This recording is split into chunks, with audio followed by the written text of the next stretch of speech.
الحمد للہ وحدہ لا شریک لہ والصلاة والسلام علی من لا نبی بعد وعلی آلہ واصحابہ الذین اوفوا عہدا اما بعد فاعوذ باللہ من الشیطان الرجیم بسم اللہ الرحمن الرحیم وَلَقَدْ آتَيْنَاكَ سَبْعًا مِّنَ الْمَثَانِي وَالْقُرْآنِ الْعَظِيمِ اللہم صلی علی محمد وعلی آل محمد کما صلیت علی ابراہیم وعلی آل ابراہیم انک حمید مجید اللہم بارک علی محمد وعلی آل محمد کما بارکت علی ابراہیم وعلی آل ابراہیم انک حمید مجید۔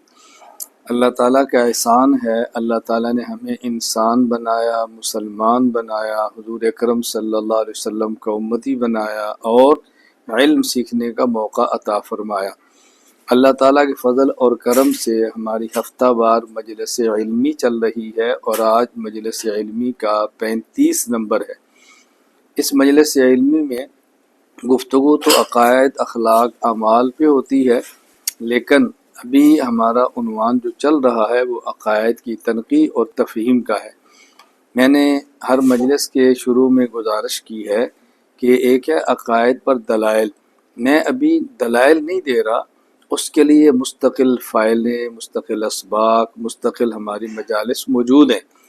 یہ مجلس علمی ہفتہ وار محض عقائد کی تنقیح اور تفہیم کے لیے، عقیدے کے اجزاء کتنے ہیں، ہر جز کو دوسرے سے الگ کرنا، پھر اس کو سمجھانا، پھر اس کو واضح کرنا۔ جب عقائد کی تنقیح اور تفہیم ہو جاتی ہے تو پھر دلائل سمجھنا اور سمجھانا یہ کوئی مسئلہ نہیں رہتا، اس کو اچھی طرح ذہن نشین فرما لیں۔ تو آج ہمارا عنوان ہے کتب سماویہ، یعنی آسمانی کتابیں۔ ایمانیات میں سے ایک بہت بنیادی چیز ہے آسمانی کتاب۔ اس کے بارے میں بڑے اختصار سے 10 ایک باتیں عرض کر دیتا ہوں۔ نمبر 1، اللہ تعالیٰ نے جن و انس کی ہدایت کے لیے مختلف زمانوں میں مختلف انبیاء علیہ السلام پر کتب اور صحائف کو نازل فرمایا۔ کتب کتاب کی جمع ہے اور صحائف صحیفہ کی جمع ہے۔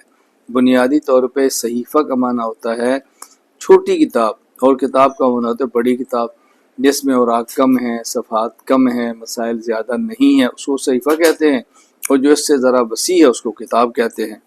دوسری بات، ہم تمام آسمانی کتب پر ایمان لاتے ہیں۔ اس کا معنی کیا ہے کہ جس نبی پر جس دور میں جو کتاب نازل ہوئی وہ سب برحق ہے، اور ہم اس کو سچے دل سے مانتے ہیں کہ اس دور میں یہی ضروری تھی اور پیغمبر پر نازل ہوئی، ہمیں اس کو تسلیم کرنا چاہیے۔ تیسری بات، لیکن آسمانی کتابوں میں جو سب سے آخری کتاب ہے وہ قرآن کریم ہے، آخری وحی قرآن کریم ہے۔ اب یہ نجات کا مدار قرآن کریم کو پر ایمان لانا اور قرآن کریم کو آخری اور ناسخ کتاب ماننا ضروری ہے۔ ذرا فرق سمجھ لیں، پہلی آسمانی کتابوں اور قرآن کریم میں فرق کیا ہے کہ پہلی کتابیں اپنے اپنے دور میں برحق تھیں، سچی تھیں، عمل کرنا ضروری تھا۔ قرآن کریم برحق ہے، سچا ہے، عمل کرنا ضروری ہے، لیکن اب گزشتہ آسمانی کتابوں پر عمل نہیں ہوگا، اب عمل ہوگا اور صرف قرآن کریم پر ہوگا۔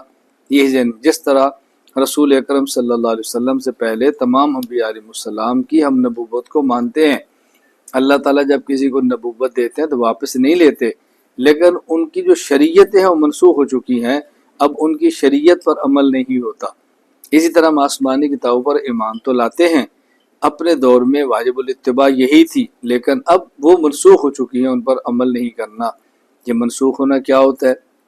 آپ نے نوٹ دیکھے ہوں گے، کسی ایک نوٹ پہ لکھا ہوتا ہے کہ ایک نوٹ مارکیٹ کے اندر ہوتا ہے، پھر ہم کہتے ہیں اس نوٹ کو گورنمنٹ نے ختم کر دیا، اس کے بدلے میں نیا نوٹ آ گیا۔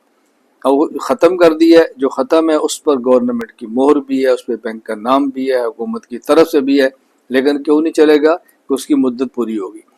آپ حضرات نے پاسپورٹ دیکھے ہوں گے، ہمارے یہاں جو پاسپورٹ بنتا ہے اس پہ لکھا ہوتا ہے تاریخ اجرا، پھر لکھا ہوتا ہے تاریخ تنسیخ، یعنی یہ پاسپورٹ جاری کب ہوا اور پاسپورٹ ہے کب تک۔ یہ کب تک کا معنی ہوتا ہے کہ اب اس کے بعد یہ منسوخ ہے، آگے نہیں چل سکتا۔ اسی طرح یہ پہلی جو آسمانی کتابیں ہیں وہ منسوخ ہیں، یعنی اب ان پر عمل نہیں کر سکتے۔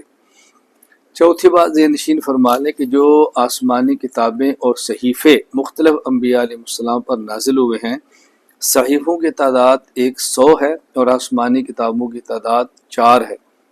یعنی بتایا صحیفے بھی آسمانی ہے لیکن وہ چھوٹی سی کتاب ہے۔ جیسے فرق سمجھنے کے لیے آپ کہہ لیں کہ ہمارے کہتا ہے جی ایک کتاب ہے اور ایک کتابچہ ہے، تو کتاب اور کتابچہ یہ سمجھ لیں کہ کتاب اور صحیفہ ہے، آسان لفظوں میں یہ فرق سمجھ لیں۔ حضرت شیس علیہ السلام پر اللہ تعالیٰ نے 50 صحیفے نازل فرمائے۔ حضرت ادریس علیہ السلام پہ اللہ تعالیٰ نے 30 صحیفے نازل فرمائے۔ روایات میں ادریس علیہ السلام کا نام اخنوخ بھی آیا ہے، اخنوخ یہ بھی آیا ہے۔ اور حضرت ابراہیم علیہ السلام پر اللہ تعالیٰ نے 10 صحیفے نازل فرمائے۔ حضرت موسیٰ علیہ السلام کو تورات دینے سے پہلے اللہ نے آپ کے اوپر 10 صحیفے نازل فرمائے۔ یہ تو ہیں 100 صحیفے انبیاء علیہ السلام پر جو نازل ہوئے ہیں۔ باقی آسمانی جو کتابیں ہیں، حضرت موسیٰ علیہ السلام پر تورات، حضرت داؤد علیہ السلام پر زبور، حضرت عیسیٰ علیہ السلام پر انجیل، اور رسول اکرم صلی اللہ علیہ وسلم پر اللہ تعالیٰ نے قرآن کریم کو نازل فرمایا۔ بس ایک تھوڑا سا فرق سمجھ لیں، یہ سمجھنا ضروری ہے ورنہ بہت سارے دھوکے لگیں گے۔ وہ کیا ہے کہ تورات حضرت کے زبور حضرت داؤد علیہ السلام پر، انجیل حضرت عیسیٰ علیہ السلام پر، اور قرآن کریم رسول اکرم صلی اللہ علیہ وسلم پر نازل ہوا۔ اس کا ذکر قرآن کریم میں ہے۔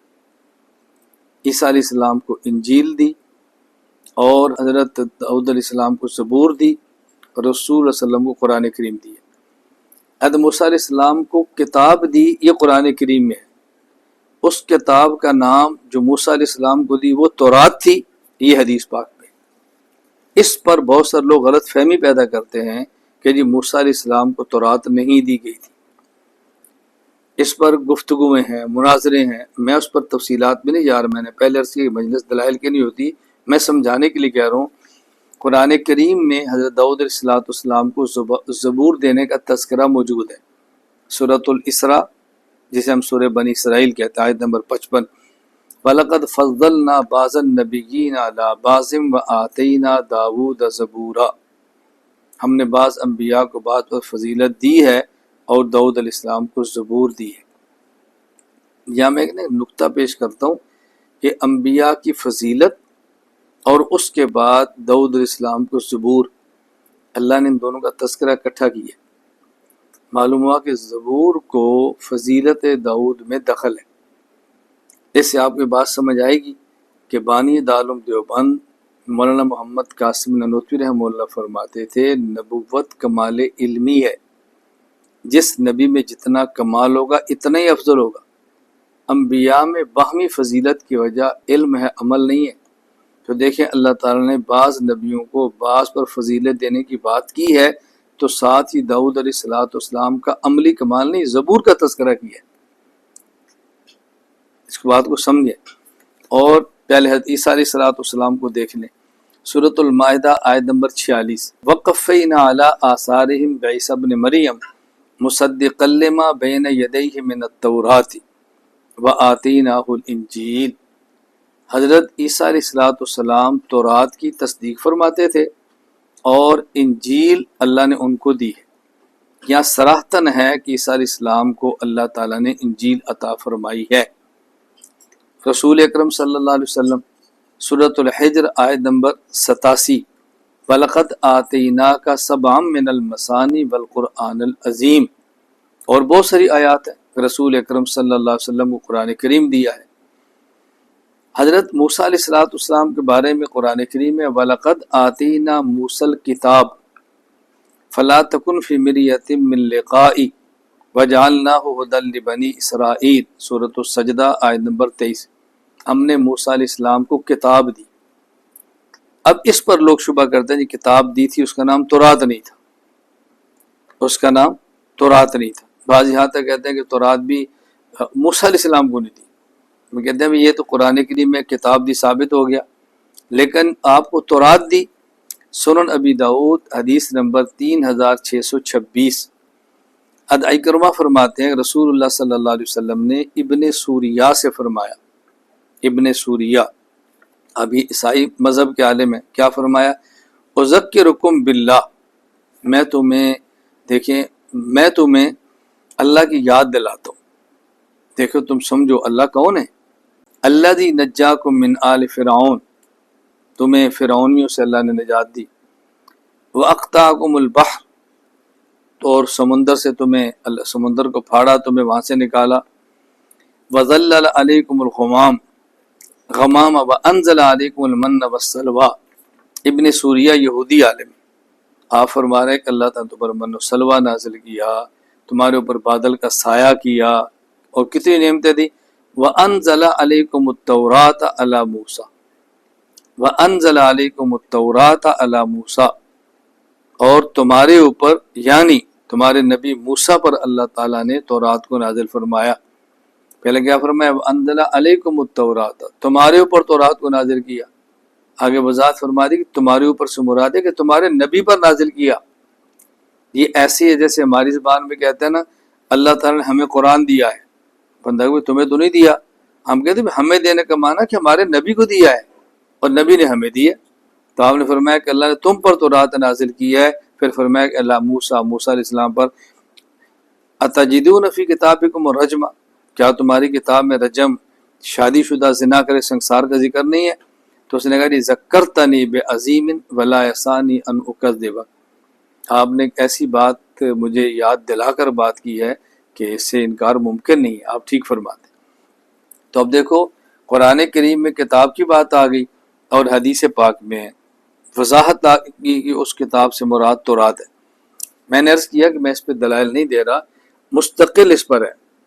میں نے یعنی مناظرے کی بات کر رہا ہوں، لمبی ایک بات ہو جائے گی، وقت ہمارا مجلس علمی کا کم ہوتا ہے، پھر کبھی انشاءاللہ اس پر مجلس میں مستقل اس پہ دلائل دوں گا کہ قرآن کریم کی جن آیات ان کو شبہ ہوتا ہے اس کے جوابات کیا ہیں۔ انشاءاللہ کسی موقع پر ضرور بات کریں۔ میں صرف سمجھا رہا تھا کہ چند ایک باتیں آپ ذہن نشین فرما لیں۔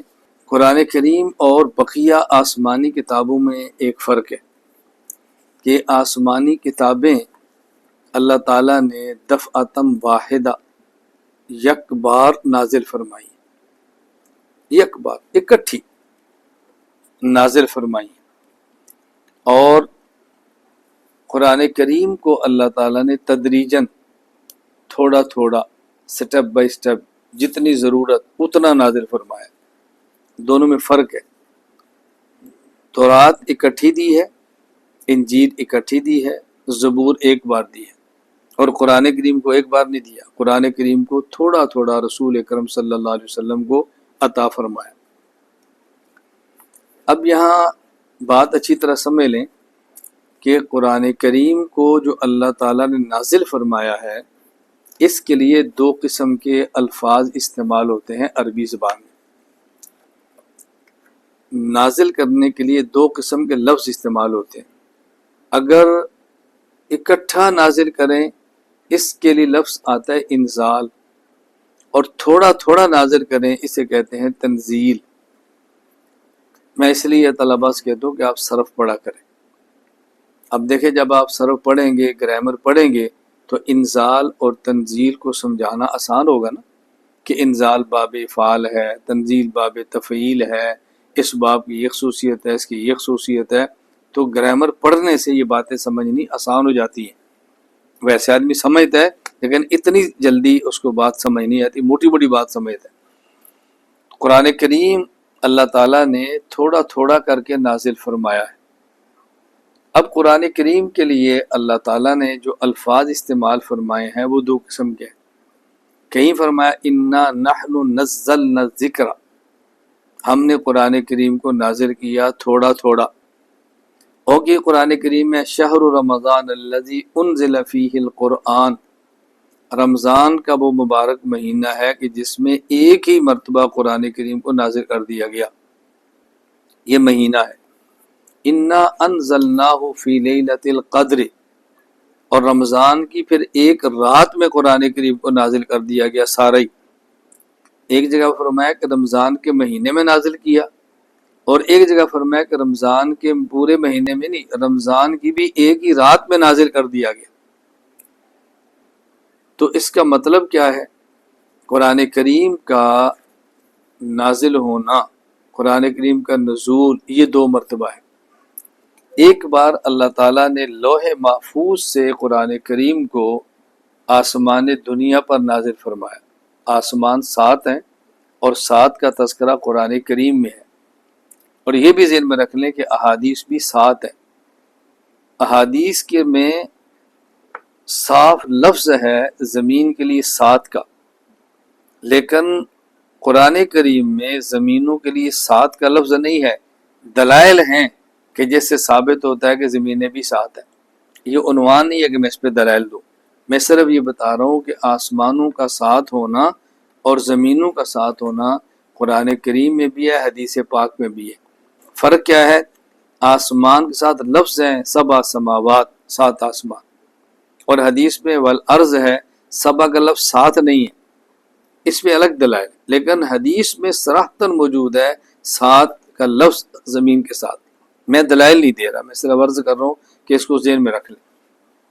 تو آسمان چونکہ 7 ہے اور لوح محفوظ اس سے بھی اوپر ہے، اللہ تعالیٰ نے لوح محفوظ سے قرآن کریم کو اکٹھا آسمان دنیا پر نازل فرما دیا، اور پھر آسمان دنیا سے بوقت ضرورت، بحسب ضرورت رسول اکرم صلی اللہ علیہ وسلم کے قلب مبارک پر اللہ تعالیٰ نازل فرماتے۔ فَإِنُّ عَلَىٰ قَلْبِكَ، پھر آپ کی قلب مبارک سے، آپ کی زبان مبارک پر قرآن کریم جاری ہوتا۔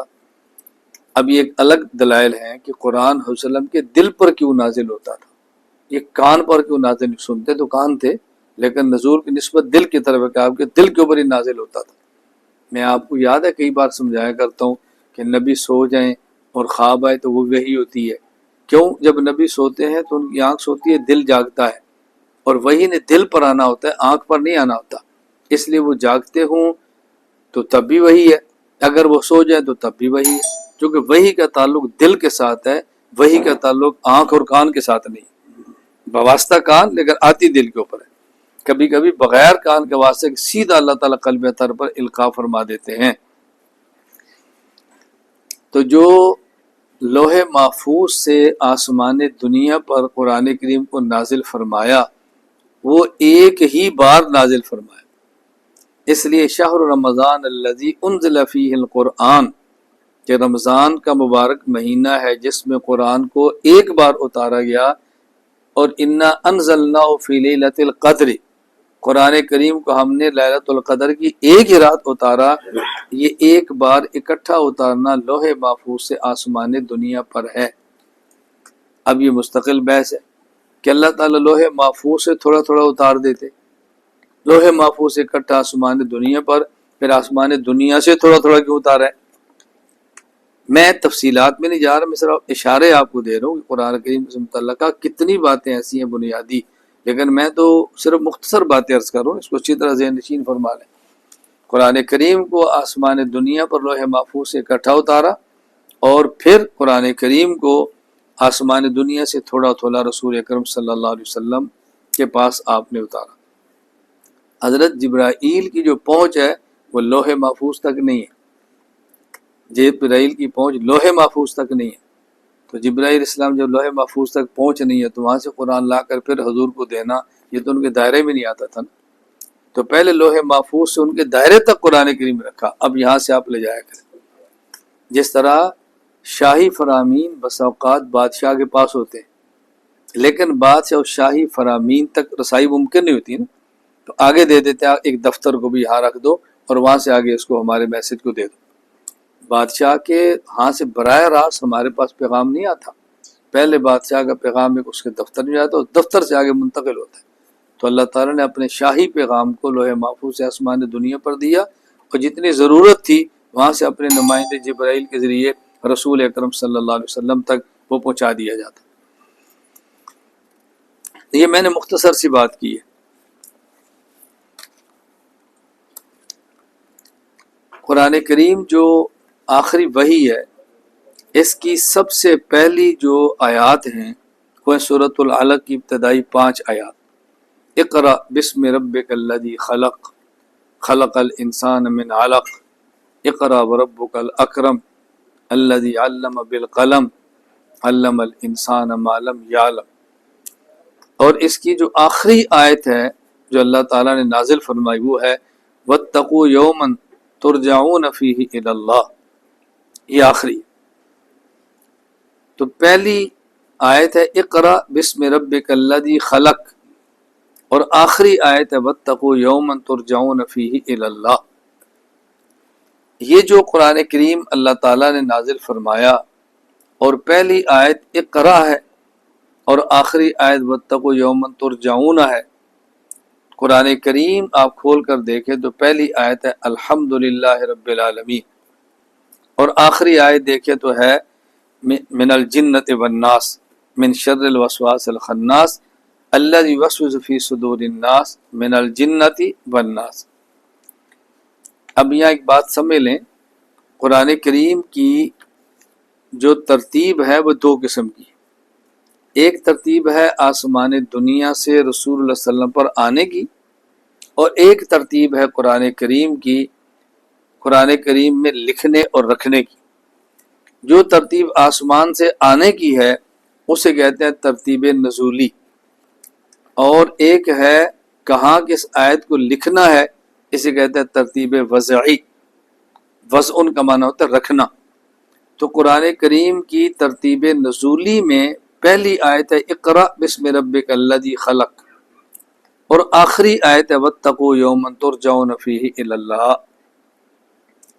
اور قرآن کریم کی ترتیب وضعی میں پہلی آیت ہے الحمدللہ رب العالمین اور آخری آیت ہے من الجنۃ والناس.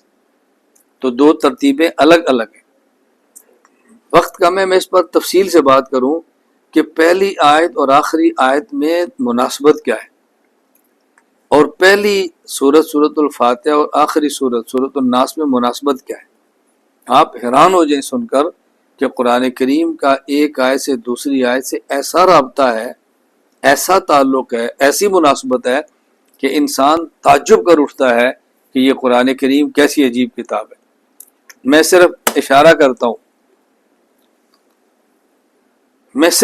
کرتا ہوں.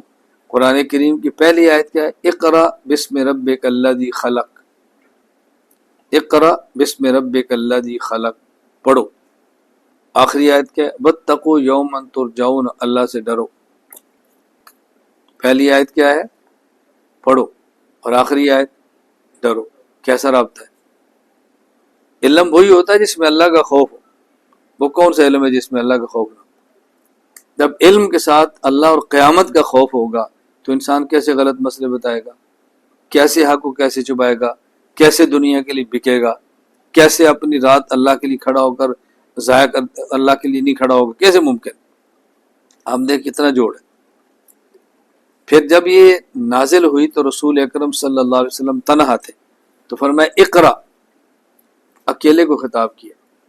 جب آخری آیت ہوئی تو آپ سے 1.25 لاکھ صحابہ بھی تھے، تب مفرد نہیں، اب جمع ہے واتقوا، اب خطاب سب کو ہے، فرد نہیں.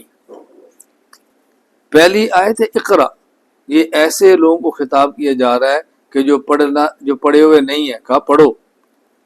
اب ایسی قوم کو خطاب کیا جا رہا ہے جو پڑھ چکے ہیں، فرمایا خدا سے ڈرو. اس سے کتنی باتیں سمجھ آ رہی ہیں؟ بھائی جس بندے کے پاس علم نہیں ہے اس کو ڈراؤ نہیں، اس کو پڑھاؤ. اور جس کے پاس علم آ گیا اس کو ڈراؤ. ہم کبھی دین کا کام کرتے 50 سال گزار دیتے ہیں لیکن دین نہیں پڑھتے. بھائی آپ عالم بنو، آپ مولانا صاحب بس میرے بیٹے کو بنا لو، اس بیٹے کو بنا لو، میں تو بوڑھا ہو گیا ہوں. قرآن کہتا ہے نہیں، جس نبی پر اقرا نازل ہو اس کی عمر 40 سال تھی. اقرا، ان کی بیوی کی عمر 55 سال ہے، قرآن نے کہا اقرا. خدیجہ کی عمر 55 سال ہے. تو بتائیں ہمارا سب سے بڑا بہانہ کیا ہوتا ہے؟ میں تو بوڑھا ہو گیا ہوں، میں تو بوڑھی ہو گئی ہوں، میں تو نہیں پڑھ سکتا. بھئی جو نہیں پڑھا اسی کو تو اقرا کہنا ہے، جو پڑھا ہوا ہے اس کو اقرا کیا کہنا ہے؟ میں اس لیے کہا کرتا ہوں، میں آیات پہ بات نہیں کر رہا، یہاں اللہ نے پہلی وحی میں اقرا 2 بار فرمایا. اقرا بسم ربک الذی خلق خلق الانسان من علق اقرا وربک الاکرم. پہلا اقرا ان کا ہے جو پڑھے ہوئے نہیں ہیں، دوسرا اقرا ان کا ہے جو مولوی بن چکے ہیں، پڑھے ہوئے ہیں۔ خیر اب یہ بات اس میں لمبی ہو جائے گی، میں تو صرف اشارے کروں۔ اور قرآن کریم کی پہلی ترتیب وضعی اور آخری سورۃ الناس، کتنی مناسبت ہے۔ قرآن کریم میں سورۃ الفاتحہ میں کہا دو چیزیں حاصل کرو، اللہ کی مدد اور صراط مستقیم، ایاک نستعین اہدنا الصراط المستقیم، دو چیزیں حاصل کرو۔ اور آخر فرمایا دو چیزوں سے بچو، مخلوقات کے شر سے بچو اور وسوسہ ڈرنے والوں کے شیاطین اور خناس سے بچو، بساوے سے دور رہو۔ معلوم ہو کہ ایسی محنت کرنا کہ جس سے دنیا کا نقصان نہ ہو، یہ بھی ضروری ہے، اور ایسی محنت کرنا کہ آخرت کا نقصان ہو، یہ بھی ضروری ہے۔ اب اگر دنیاوی شر سے بچنے کے لیے آپ سپرے مچھر شچر کا کریں تو لوگ کہتے ہیں جی ماشاءاللہ بہت اچھی بات ہے، اور اگر اخروی شر سے بچنے کے لیے تھوڑا سا سپرے دلائل کا کر دیں، نہیں یار یہ تو دیکھیں امت کو توڑ رہے ہیں، تو یہ جو آپ سپرے کر کے مچھر مار رہے ہیں یہ نہیں آپ جان کا نقصان کر رہے، یہ جو مکھیاں مار رہے ہیں۔ اور جب ہم گھر میں سپرے کرتے ہیں تو گھر والوں کو بھی کہتے ہیں 2 دن کے لیے گھر نہیں آنا، سپرے چھڑکا ہوا ہے۔ تو کیوں اپنے بچوں کو تم نے گھر سے نکالا؟ کہتے ہیں ان کو گھر میں رکھنے کے لیے۔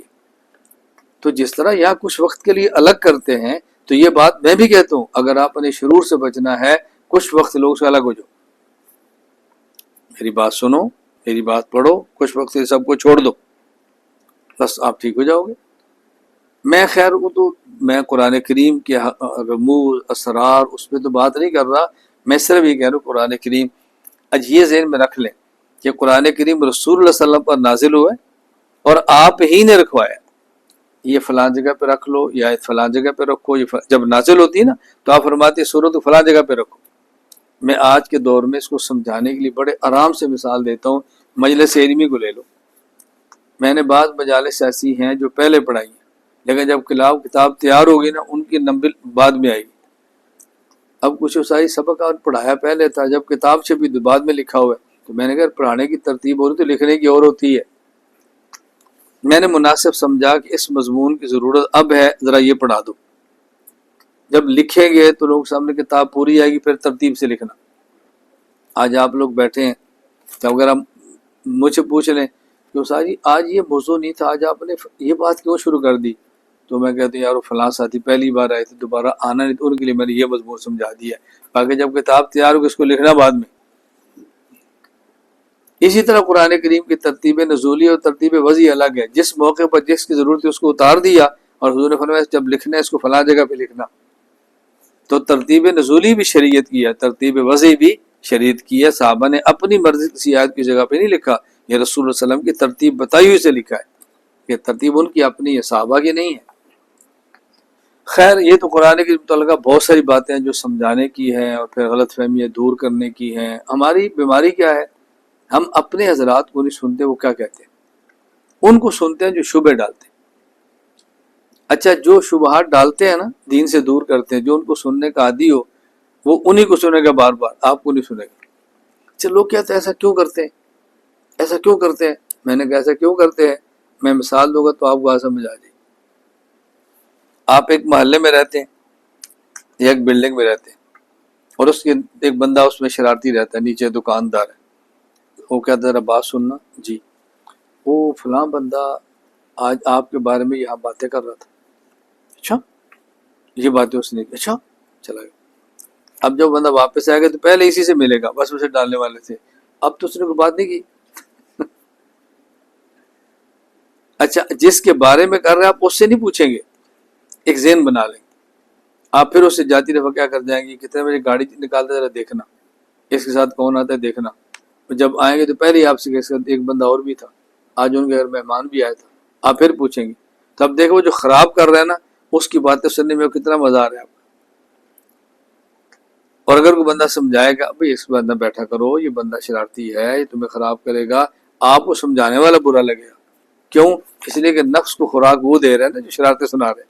اسی طرح آج کے دور میں میڈیا پر جو لوگ شرارتیں کرتے ہیں، اعتراض کرتے ہیں انبیاء پر، صحابہ پر، علماء پر، قرآن و حدیث، فقہ، عقائد پر، اور توڑتے ہیں، وہ میں مزہ دیتے ہیں، ان سے منع کرو لوگ پھر بھی نہیں چھوڑتے، اور جو ان سے توڑتا ہے وہ عجیب لگتا ہے۔ یہ ہماری طبیعتیں ہیں، یہ ہماری طبیعتیں ہیں، میں فطرت نہیں کہہ رہا، پھر کبھی اس پر بات کریں گے۔ میں بات سمجھایا کرتا ہوں، ان دو لفظ میں فرق سمجھ لو، ایک ہوتا ہے فطرت اور ایک ہوتا ہے طبیعت، ان میں کیا فرق ہے؟ یہ میری طبیعی ضرورت ہے، یہ الگ چیز ہے، یہ میری فطری ضرورت ہے، الگ چیز ہے۔ انسان دو چیزوں کا مجموعہ ہے، نمبر ایک روح اور نمبر دو جسم۔ روح کے تقاضوں کا نام فطرت ہے اور جسم کے تقاضوں کا نام طبیعت ہے۔ کوئی بندہ آپ کو کھانا پیش کرے تو آپ کہتے ہیں یہ مجھے فطری طور پر اچھا نہیں لگتا، کیا کہتے ہیں؟ مجھے طبی طور پر اچھا نہیں لگتا، کیونکہ اس کھانے کا تعلق جسم سے، روح سے نہیں ہے۔ حدیث میں آتا ہے نا، کل مولود یولد علی الفطرہ، علی الطبیعہ نہیں ہے، علی الفطرہ ہے، فابواہ یحودانہ، پھر اس کے والدین اس کو فطرت سے محنت کر کے ہٹاتے ہیں، پیدا فطرت پر ہوتا ہے۔ تو اسلام طبعی دین نہیں ہے، اسلام فطری دین ہے۔ فطری دین الگ ہوتا ہے، طبعی دین الگ ہوتا ہے۔ کیوں؟ اسلام پہ عمل کرنے میں روح کو خوشی ہوتی ہے، جسم کو تکلیف ہوتی ہے، تو طبعی دین کیسے ہوگا؟ جسم کو تو ٹکور ہو رہی ہے۔ جسم کے وہ تقاضا جس سے جسم کو مزہ آئے، اور روح کے وہ تقاضا جس میں روح کو مزہ آئے۔ تو جب آپ روح کی ترتیب ہی بدلتے ہیں، محنت کرتے، پھر ایک وقت آتا ہے کہ روح کو بھی دین میں مزہ نہیں آتا، تو ہم نے محنت کی ہوتی ہے۔ چھوٹا بچہ پیدا ہوتا ہے، اس کی محبوب ترین اور پسندیدہ غذا وہ ماں کا دودھ ہوتا ہے، لیکن پیدا ہوتے اس کو ماں کے دودھ سے نکال لیں اور باقی چیزوں کا عادی بنا لیں، اب وہ ماں کا دودھ اس کو اچھا نہیں لگتا، ہم نے اس کا مزاج بدل دیا محنت کر کے۔ تو جب انسان پیدا ہوتا ہے تو روح کے تقاضے کے ساتھ ہوتا ہے۔ اللہ تعالیٰ نے فرمایا تھا الست بربکم، یہ جسموں کو نہیں کہا تھا، ارواح کو کہا تھا۔ کل مولود یولد علی الفطرہ، تو یہ جسم اسی روح کی فطرت پر پیدا ہوتا ہے۔ تو روح تو آشنا ہوتی ہے اللہ تعالیٰ کی ربوبیت کے اعتراف سے، تو جلدی اسلام قبول کرتی ہے، لیکن ہم اس پر محنت کر کے اس کے مزاج کو بدل دیتے ہیں، پھر وہ بھی بھٹکنا شروع ہو جاتی ہے۔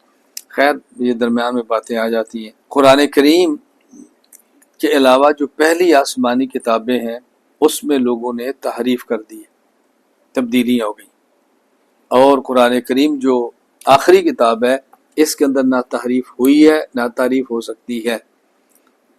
میں کسی موقع پر اس پر بات کر لوں گا، دلائل سے بات کروں گا۔ پہلی آسمانی کتابوں اور قرآن کریم میں ایک اور فرق ہے، میں نے پہلے کی فرق بتایا، ایک اور فرق ہے۔ فرق کیا ہے؟ تورات، انجیل، زبور کتابیں ہیں اور قرآن کریم کتاب بھی ہے، کلام بھی ہے۔ ہمارے ہاں علماء کا باہمی اختلاف ہے۔ بہت سے حضرات کی رائے یہ ہے کہ پہلی کتابیں کلام اللہ ہیں۔ حضرت قاسم نانوتوی رحمہ اللہ کی رائے یہ ہے کہ کلام اللہ صرف قرآن کریم ہے، باقی صرف کتاب اللہ ہے۔ جن کی رائے ہے نا کہ قرآن کلام اللہ ہے اور باقی کلام اللہ نہیں ہے، وہ کہتے ہیں باقی کتابوں کی حیثیت ایسے ہے جیسے احادیث کی ہے۔ حدیث بھی وہی ہے، لیکن وہی مطلوب نہیں ہے، وہی غیر مطلوب ہے۔ قرآن کریم بھی وہی ہے، تو ایک وہی قرآن کریم ہے، اس کے اندر کوئی تحریف نہیں کر سکتا، اور ایک وہی حدیث پاک ہے، اس میں لوگوں نے گڑبڑیں کی۔ تو پہلی کتابیں کہتے ہیں ایسی تھی کہ جس طرح موسیٰ علیہ السلام پر وحی نازل ہوئی اور آپ نے لکھوائیں۔ میں پھر کہہ رہا ہوں، میں اس میں اپنے دلائل نہیں دے رہا، اپنی رائے بھی پیش نہیں کر رہا، میں ان کی رائے بھی پیش کر رہا ہوں، اور حضرات کیا فرماتے ہیں۔ وہ کہتے ہیں ایسی تھا جیسے حدیثیں لکھی جاتی ہیں، ایسی موسیٰ علیہ السلام لکھوائی ہیں، اس لیے 40 دن لگے تھے۔ تو قرآن کریم اس طرح نہیں ہے، اس لیے قرآن کریم میں تحریف نہیں ہوئی، نہ ہو سکتی ہے۔ دیکھیں، دو باتیں الگ ہیں، ایک ہے منسوخ ہونا، ایک ہے محرف ہونا۔ منسوخ کا معنی کہ اللہ نے فرما دیا کہ تورات، انجیل اور زبور پر اب عمل نہیں کرنا، منسوخ ہو گئی نا۔ تو محرف تو اللہ کی جانب سے نہیں ہے، منسوخ اللہ نے کی ہے، محرف لوگوں نے کی ہے۔ قرآن کریم منسوخ بھی نہیں ہے، محرف بھی نہیں ہے، تو ان کا منسوخ ہونا تو سمجھ آتا ہے۔ تو اللہ کا کلام ہے تو محرف کیسے ہو گیا؟ یہ ان کے میں دلائل دے، جس کو کلام اللہ نہیں تسلیم کرتے۔ میں دلائل نہیں دے رہا، میں صرف یہ بتا رہا ہوں کہ بعض حضرات کی رائے ہے کہ قرآن کریم کلام اللہ ہے اور باقی صرف کتابیں ہیں، وہ کلام اللہ نہیں ہے۔ باقی میں کتنی باتیں درمیان میں چھوڑی ہیں، کسی موقع پر وقت ہوگا تفصیل سے بات کریں گے۔ میں تو صرف خلاصہ عرض کروں کہ میں آسمانی کتابوں کے بارے میں یہ عقیدہ رکھنا چاہیے۔ قرآن کریم کو ہم نے سمجھنا بھی ہے اور قرآن کریم کو سمجھانا بھی ہے، دونوں کام کرنے۔ سمجھنے کے اصول اور ہیں، سمجھانے کے اصول اور ہیں۔ میں نے تفصیلاً اس پر گفتگو کی ہوئی ہے، میں اس وقت دلائل نہیں دے رہا، بس بنیادی بات یاد رکھ لوں۔ قرآن کریم کو سمجھنے کے لیے 3 اصول ہیں۔ کیونکہ قرآن عربی زبان میں ہے تو نمبر 1 عربی ادب آتا ہو اور عربی ادب کے محاورات بھی آتے ہو۔ بس اوقات ایک لفظ کا معنی زبان میں اور ہوتا ہے، لیکن جب محاورات میں آئے تو اس کا معنی اور ہوتا ہے۔ لفظ بھی آتا ہو اور محاورات بھی آتا ہو۔ ہمارے اردو میں کتنے محاورات ہیں؟ ہمارے ابا کا مکان تھا تو ہمیں کاٹنا پڑ گیا۔ کاٹنا پڑنے کا معنی کیا ہوتا ہے؟ ہمیں وراثت میں تقسیم کرنا پڑ گیا۔ تو لغوی معنی کیا ہے؟ کاٹنا پڑ گیا۔ اور محاورہ کیا ہے؟ کاٹنا پڑ گیا، یعنی تقسیم کرنا پڑ گیا۔ تو دیکھو لغوی معنی اور ہے، محاورہ اور ہے۔ تو جس اردو کو محاورہ آتا ہے وہ سمجھے گا نا بھی کراچی والا کیا کہہ رہا ہے۔ دوسرے وہ تو کیا کہہ رہا ہے؟ ابے کا مکان تم نے توڑ دیا۔ تو توڑا نہیں، اس کے بغیر کیسے تقسیم ہو سکتا تھا؟ وہاں کاٹنے کا معنی اور ہے۔ تو محاورات ہے نا، کسی بھی زبان کے لفظ زبان اور تو محاورات۔ قرآن کریم کو سمجھنے کے لیے محاورات کا آنا ضروری ہے۔ میری تفصیلاً گفتگو اس پر موجود ہے، اسباق موجود ہے، فائلوں میں لکھا ہوا ہے۔ نمبر 2، کسی بھی آیت کو سمجھنے کے لیے اس کا بیک گراؤنڈ، پس منظر، شان نزول سمجھنا ضروری ہے۔ یہ کس پس منظر میں بات کی تھی، وہ پس منظر معلوم نہ ہو تو قرآن کبھی بھی سمجھ نہیں آتا۔ کبھی ہم کئی بار سمجھاتے ہیں۔ مثال دیکھیں، آپ حضرات بیٹھیں، میں ان کو دیکھتا ہوں، کہتا ہوں کیا بات ہے، یہ بیٹھے کیا بات ہے، کیا بات ہے، 3 لفظ بولے نا، ان کو میں نے کہا کیا بات ہے، اس کا کیا معنی ہے؟ ہزار ہے۔ کیا بات ہے، اس کے معنی کوئی بات پوچھنا چاہ رہے ہیں، یا حمام جانا چاہ رہے ہیں، یا بار بار گھڑی دیکھ رہے ہیں۔ کیا بات ہے، اس کا معنی کوئی شرارتیں کر رہے ہیں۔ تو جب جو یہاں بیٹھے ہوئے نہیں ہو میری کتاب دیکھیں گے، اس میں کیا ہوگا؟ استاد جی نے سبق کے دوران ایک سے کہا کیا بات ہے، پھر دوسرے سے کیا بات ہے، پھر تیسرے سے کیا بات ہے، وہ کیا بات کا معنی کیا سمجھیں گے؟ لیکن آپ سمجھ رہے ہیں کہ 3 مرتبہ کیا بات کا معنی کیا ہے۔ میں نے ان کو کیا بات کہا تو خوش ہو رہا ہوں، ان کو کیا بات کہا تو پوچھ رہا ہوں کیا مسئلہ کیا آپ کا، اور ان کو کیا بات اور کیا معنی ڈانٹ رہا ہوں، تم کیسے بیٹھے ہو، سبق کیسے سنتے ہیں۔ لفظ کیا ہے؟ کیا بات۔ تو اب یہ جو کیا بات کا پس منظر ہے، بیک گراؤنڈ ہے، کہ میں نے کیا بات ہے کس بیک گراؤنڈ میں کہا ہے، جس کو اس بیک گراؤنڈ کا نہیں پتا وہ نہیں سمجھ سکتا۔ اب آپ میری مجلس میں بیٹھے ہیں تو آپ سمجھ رہے ہیں نا، تو حضور کی مجلس میں کون تھے؟ صاحب۔ اس لیے جتنا حدیث کو وہ سمجھتے ہیں بات والے نہیں سمجھ سکتے۔ وہ نبی پاک صلی اللہ علیہ وسلم کے الفاظ بھی دیکھتے اور آپ کے الفاظ کے لہجے فرمائے وہ بھی دیکھتے۔ تو اب بعد والے لفظ تو دیکھ رہے ہیں، وہ لہجہ نہیں دیکھ رہے۔ یہ بہت اہم چیز ہے۔ اور تیسری بات کیا ہے کہ قرآن تب سمجھ جاتا ہے جب قرآن کریم میں پتہ چلے کہ اللہ کیا چاہتے ہیں، کیونکہ ایک لفظ کے کئی معنی ہوتے ہیں، اور اللہ کی مراد کون بتائیں گے؟ رسول اللہ صلی اللہ علیہ وسلم۔ وہ نہیں بتائیں گے تو کیسے سمجھ آئے گا؟ آ ہی نہیں سکتا۔ اس لیے قرآن کریم سمجھنے کے لیے 3 بنیادی شرطیں ہیں۔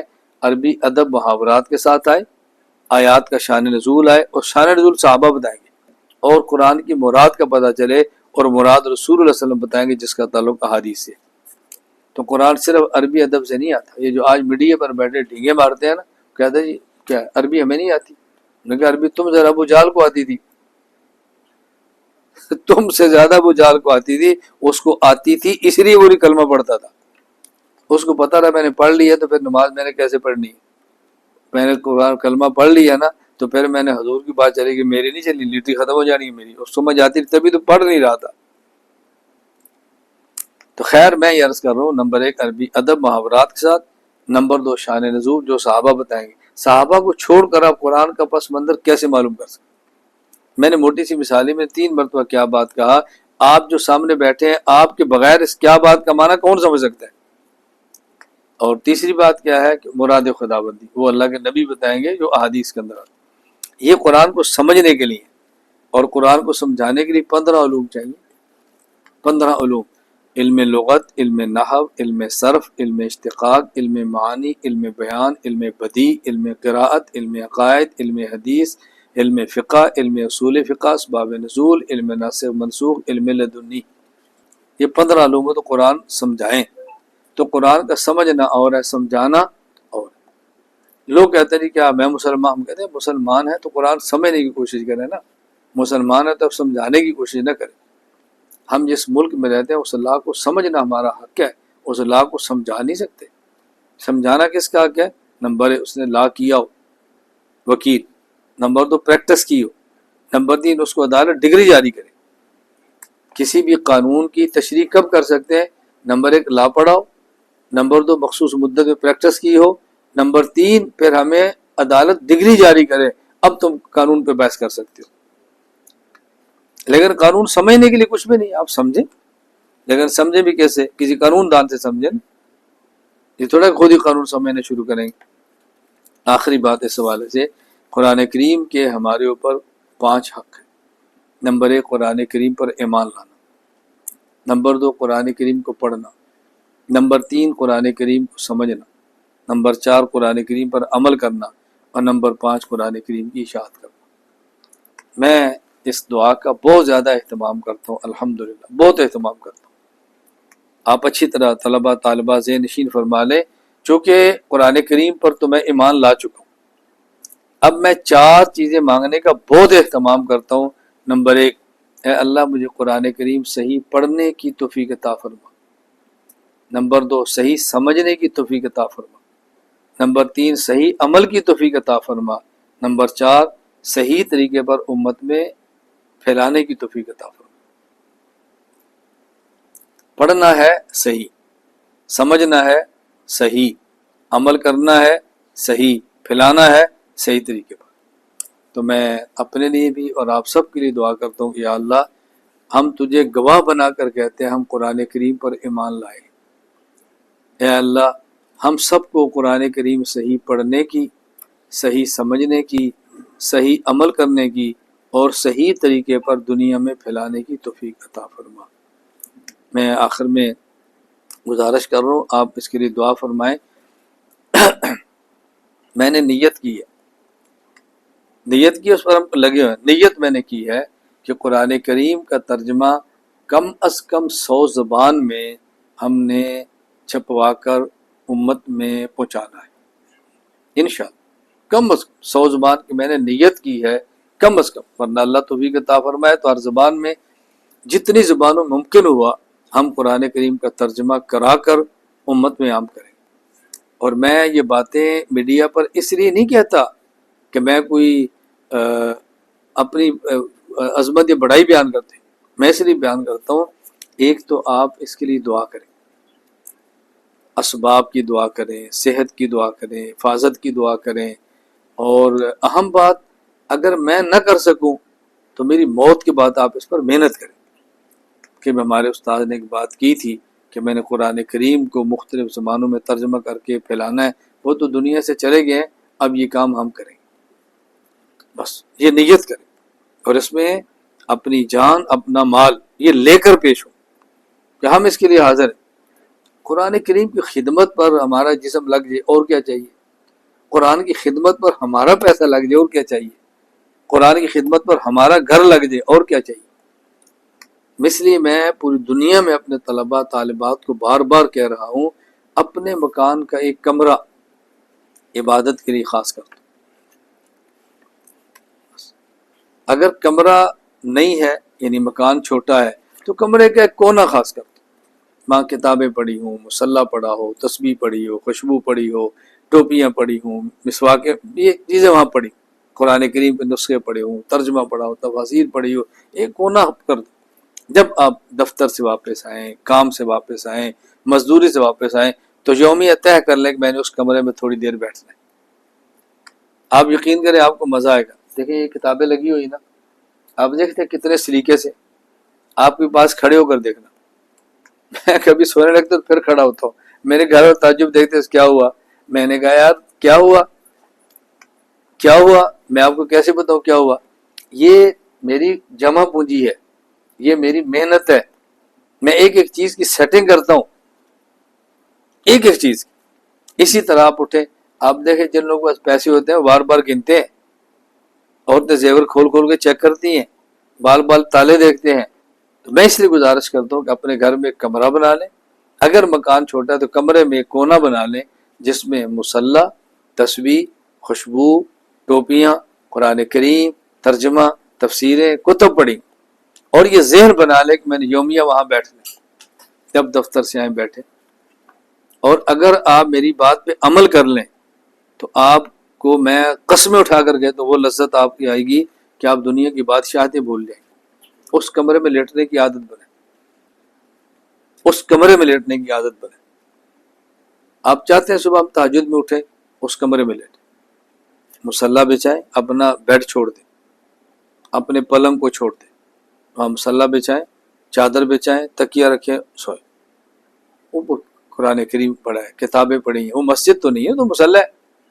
آپ دیکھیں صبح اٹھنے کا مزہ کیسا آتا ہے، اٹھیں گے، لائٹ جلے گی، گھر والوں کا تنگی ہوگی، بچے تنگ ہوں گے، گھر میں اسی کے اندر لیٹ جائیں، کمرے میں لیٹ، اس میں لیٹنے کا اور ذکر کا مزہ لگائیں۔ پھر آپ دیکھیں نا، ہمارے آپ گھر میں بیٹھے ہیں، ہمارا کتنا چھوٹا سا گھر ہے، یہ آپ طلبہ طالبات کی تو علم نہیں ہے، لیکن آپ ذہن میں رکھ لیں ہمارے اس گھر میں 3 کمرے، ایک کمرے میں ہوں، میری اہلیہ، بچے، ایک کمرے میرے مہمان، ایک کمرہ تیسرا جو کتنے بندے بیٹھے ہیں، خانقاہ بھی چل رہی ہے، مصلی بھی بنا ہوا ہے، ذکر بھی ہو رہا ہے، کتابیں لکھی جا رہی ہیں، سبق پڑھایا جا رہا ہے، مہمان آ رہے ہیں جا رہے ہیں، ایک کمرہ خانقاہ بھی ہے، مصلی بھی ہے، تصنیف کی جگہ بھی ہے، صبح کی جگہ بھی ہے، جب بچے یہاں پر ہوتے ہیں تو ان کے کھیلنے کی جگہ بھی یہی ہوتی ہے، ایک کمرہ۔